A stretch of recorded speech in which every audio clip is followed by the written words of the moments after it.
So this is my special Blythe shelf. I've got Garden of Joy, Tootie, who is a customized Blythe, Juliet's Choice, Paradise Girl, 20 Years of Love, and then down here I have Country Summer. She was my very first, my very first stock doll. And then over here I have another very special doll. This is Star Dancer. So let's talk about Star Dancer today. So let's take a closer look at Star Dancer. You may notice right away her hair. This is not her stock hair. I got this doll from Mandrake, and she was new in box, but you could tell she'd been in the box for a long time. In fact, her release date was 2006. So I'm filming this in 2026. So yeah, she's an old gal. And I remember she smelled a little musty. And her hair was, from what I remember, again, and I'll try to remember to put the link to her original unboxing that's on my channel somewhere around here and in the description too. But her hair was kind of not the best. It wasn't awful, but it was kind of dry. And I remembered that I had this beautiful mohair scalp.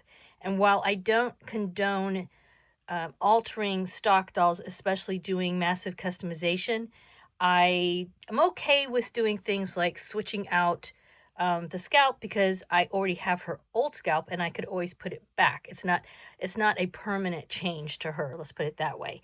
And I think it just looks amazing on her. I love this scalp.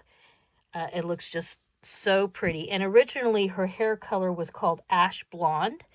So it's a similar color to her original hair. I think her original hair was a little bit more the darker shade here, but I just think it looks so pretty on her. She's a beautiful doll, and it was really hard for me to find her for a decent price, and also find her unaltered, because back in the day, I guess she was a very popular doll to customize, and that's when I really decided, when I was searching and searching for her and found so many horrible customizations of her, that I was definitely against customizing stock dolls.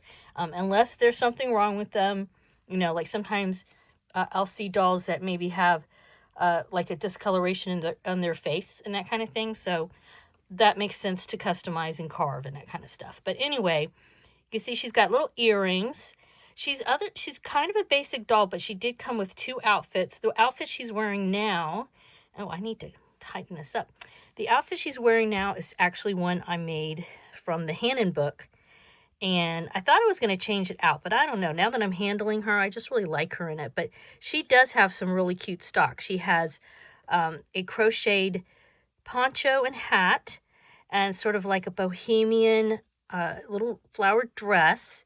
And then she also had a faux suede skirt and a top and some little boots. I mean, she has a very earthy kind of look to her in general. So her skin tone, they just call it tan. And then she just has the regular stock, eye chips. So we've got, obviously, here are the blue ones, and then orange, side green, front pink. So yeah, her lip color is considered bright pink. So is her blush over here, and she has brown eyeshadow.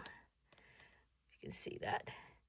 Otherwise, she's, pretty much just a regular stock doll, but she's very special. It was very difficult, like I said, for me to find her when I did. So she was one of my Grail dolls that I managed to get at an okay price, in okay shape. But I'm super happy with her. And like I said, I really love this hair on her. Let me know what you guys think down in the comments below. Are there any Grail dolls on your list still? Give us a thumbs up and please subscribe. Bye-bye.